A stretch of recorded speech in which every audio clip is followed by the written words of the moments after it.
In the wake of another tragic teen suicide, members of Parliament will debate an anti-bullying motion today in the House of Commons. Live with more on this story, we join Melissa Lamb in the newsroom. Melissa. Well, Annette, today lawmakers will consider a motion for a national bullying prevention strategy. Now, the motion is aimed at building a committee of MPs that will study the prevalence of bullying. This comes just days after 15-year-old Amanda Todd committed suicide after she posted a video describing her pain and suffering as a longtime victim of bullying. This subject also hits close to home as Ottawa City Councillor Alan Hubley's son committed suicide a year ago. He too was a victim of bullying. Yesterday, Hubley discussed how he thinks we can put an end to bullying on CTV's Question Period. I'm more of the belief that it's time for the community to take responsibility and everybody get involved and say enough, no more bullying. We can't rely on the teachers to watch everything that's happening in the school. You can't count on your best friend to be beside you at all times or your parents to be able to protect you for every moment. We need everybody to be willing to help each other. And NDP MP Danny Morey will introduce the motion at the House of Commons today. Annette? All right, Melissa, thanks for that. Lansdowne Park officially becomes a construction zone this morning after years of planning and debate and some delays. The main contractor is taking over the site to begin the work.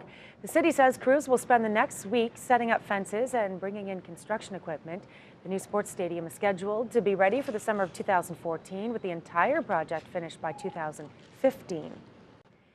Ottawa police have charged a volunteer firefighter for an alleged hit and run near Carp. A woman was riding her bicycle on McGee Side Road last Tuesday afternoon when she was hit by a car. Police say the driver did not stay at the scene of the crash, but a broken side mirror was found. 34-year-old Trevor Clark has been charged with impaired driving causing bodily harm and failing to remain at the scene of the crash. The victim continues to recover in hospital. Ottawa police hope the community can help crack the growing problem of gangs in the capital. A public forum will be held Wednesday night at City Hall to talk about youth and gangs. Experts from Ottawa Police and Crime Prevention Ottawa will be there, soliciting ideas from the public to tackle gang activity. Inspector John Madero says there is value in input from residents. Canadian soldiers serving with Allied troops in Afghanistan have been cleared for combat. National Defence successfully lobbied the federal government to ease the prohibition on Canadian troops from participating in combat operations. Parliament passed a motion to end all combat operations in the war-torn country at the end of last year, but a half a dozen Canadians continue to serve with Allied troops in southern Afghanistan.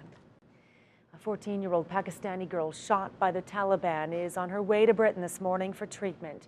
The Pakistan government will cover the cost of the medical care for Malala Yousafzai. She and two of her classmates were shot as they were returning home from school last week. Malala is expected to need treatment to repair and replace damaged bones in her skull and to undergo neurological treatment. The former captain of a shipwrecked Italian cruise liner is hearing evidence against him this morning. A judge is deciding whether to order a trial for Francesco Schettino and 8 others for the January collision. The Costa Concordia ran aground and capsized in January after officials allege the captain took the ship off course. The captain is charged with manslaughter, causing the shipwreck and abandoning ship. Servers took their skills from the restaurant to the racetrack in Argentina. Waiters from across the country competed for big money in the annual race. Participants had to make their way around a 1-mile track carrying a tray loaded with 2 bottles and a glass.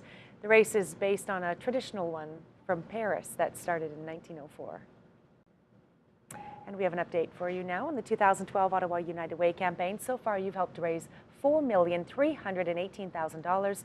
This year's campaign hopes to raise $30 million to support people and organizations in our city.